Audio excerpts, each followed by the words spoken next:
नागरिक भागात मूलभूत पायाभूत सुविधा पुरवण्यासाठी व त्यांचा दर्जा वाढवण्याकरिता शासन निर्णयाच्या तरतुदी अन्वये महाराष्ट्र सुवर्ण जयंती नगरोत्थान महाअभियान राबविण्यात आलेले असून यामध्ये सोलापूर महानगरपालिकेच्या पर्जन्य जलवाहिनी प्रकल्पाचा प्रस्ताव राज्य शासनाकडे मंजुरीसाठी सादर केला होता।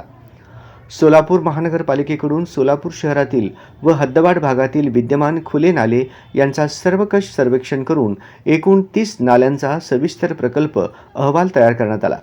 त्यापैकी फेज 1 अंतर्गत गेल्या 3-4 वर्षात झालेल्या अतिवृष्टीमुळे सकल भागात पावसाचे पाणी थांबून अनारोग्य परिस्थिती निर्माण झालेली होती। अशा ठिकाणचा भाग प्राधान्याने विचारात घेऊन प्रस्तावित करण्यात आले।